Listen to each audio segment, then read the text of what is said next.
One third है because of life style. Life style में आपकी स्मोकिंग भी आती है, आपकी जो डाइट भी आती है, फिजिकल इनएक्टिविटी भी आती है। तो जो भी आजकल जो ट्रेंड है कि फिजिकल एक्टिविटी बिल्कुल नहीं लोग करते हैं, देर रात रात भर तक जगे रहते हैं और सुबह 4 बजे वो आपको खाना सप्लाई कर रहा है, तो वो that is obviously unhealthy, not a healthy thing. ठीक है, so you have to eat ऐसी एक्सरसाइज के टाइम से खाना, टाइम से 5 से 6 घंटे स्लीप होनी चाहिए। बस स्लीप प्रॉपर होगी तो आपकी स्ट्रेस लेवल अपने आप कम होगा। ठीक। ये छोटा छाला है, पर ये हमें नहीं पता कि हेड एंड नेक कैंसर का बहुत ही कॉमन और बहुत ही मेजर कारण है नोकीला दांत, जो एक जख्म कर देता है। हम सिर्फ बोलते हैं हमेशा तंबाकू शराब, तंबाकू शराब, पर इंडियन फीमेल्स, हिंदुस्तानी महिलाओं में जितना भी जीभ या मुंह का कैंसर पाया गया है, वो देखा गया है कि एक नोकीले दांत ने जख्म किया, जिसको अवॉइड किया गया और जिस कारण कैंसर हुआ। तो ये कुछ घरेलू लेवल पे हम देख सकते हैं चीज़ें जिनको हम ध्यान में रख के अवॉइड कर सकते हैं। I'm sure डॉक्टर प्रियंका का रोज देखते हैं कि इसे मुंह नहीं खुलता, खाना नहीं खा पाते, और फाइनेंस का भी प्रॉब्लम तो वो सब होता है। पर एक बार अगर आपका डिसाइड कर लिया तो कहीं ना कहीं कोई रास्ता। ब्रेस्ट कैंसर के केसेस ही हुए, और ब्रेस्ट कैंसर इसलिए भी खास है क्योंकि स्टेज 1 और स्टेज 2 ब्रेस्ट कैंसर के अंदर जो आज की डेट में हमारे सर्वाइवल रेट्स हैं वो शायद 90% से भी ऊपर। अगर तो फिर वो सर्वाइवल रेट्स हमारे कम हो गए 60-65% तक आ जाते हैं। इंडिया के अंदर ब्रेस्ट कैंसर काफ़ी अलग है जो बाहर के देशों में हो रहा है। हमारे पेशेंट्स उनके पेशेंट्स से काफ़ी ज़्यादा कम एज के होते हैं। कोई बड़ी बात नहीं है जो हमारे पास आज के पेशेंट्स आ रहे हैं उनकी एज 35, 38, 40 ईयर्स होती है।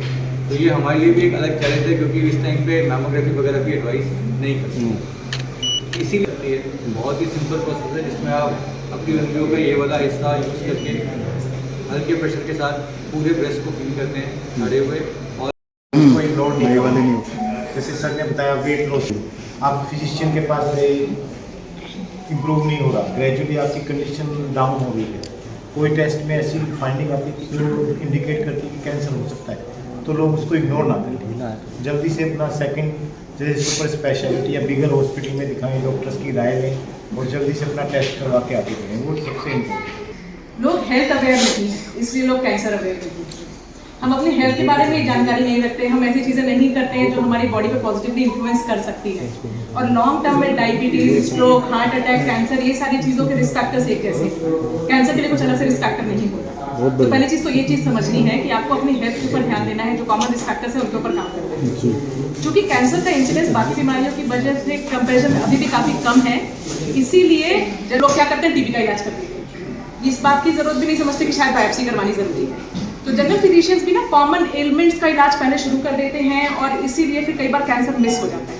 कैंसर के बारे में जो सबसे जरूरी चीज़ समझनी है कि अगर टाइम से इलाज हो जाए तो मरीज बिल्कुल ठीक हो सकता है।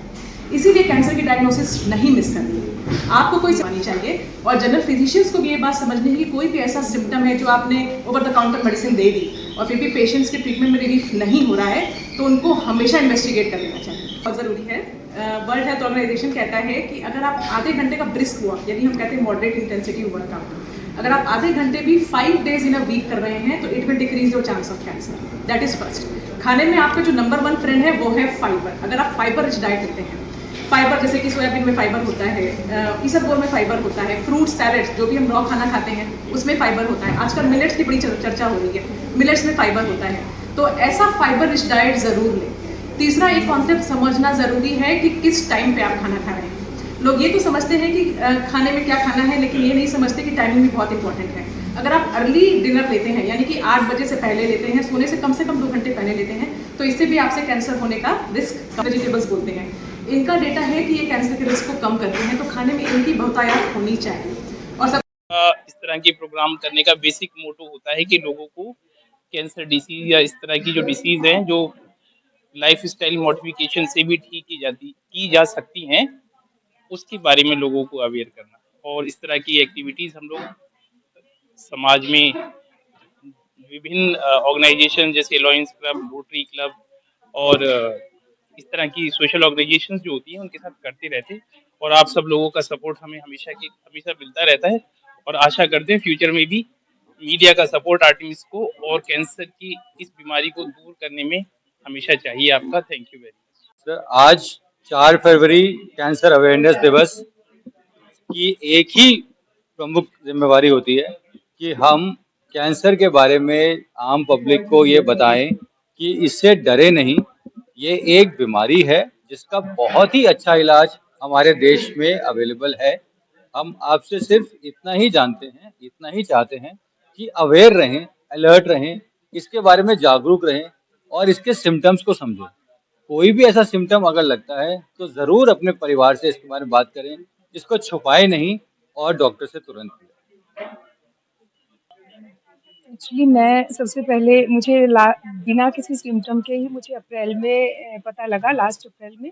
और मेरी सबसे पहला मैं डॉक्टर दीपक झा के पास आई थी, और मुझे उससे पहले मुझे इतनी टेंशन थी, मतलब समझ नहीं आ रहा था, काफ़ी टेंशन में थी। नाम ही एक ऐसा होता है कि कैंसर। तो मैं जैसे ही डॉक्टर के पास आई, फर्स्ट डे बात की डॉक्टर दीपक से, तो मैं पूरा रिलैक्स्ड हो गई। उसके बाद मुझे कोई टेंशन नहीं थी, और आर्टिमिस में ही मेरी सर्जरी, कीमो, रेडिएशन सब हुआ। सारे डिपार्टमेंट्स ने खूब कोऑपरेट किया, और सर के साथ तो मुझे इतना वो था कि अब ब्लाइंडली तो ठीक है, मैं कल ये है फॉलो अप के लिए भी आती हूँ। बहुत अच्छा मेरा एक्सपीरियंस रहा।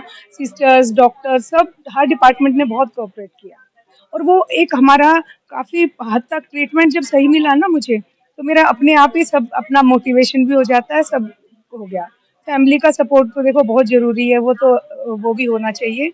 कुछ नहीं है कैंसर, मेरा अब खुद एक्सपीरियंस कर लिया है, तो बहुत अच्छा एक्सपीरियंस रहा मेरा हॉस्पिटल।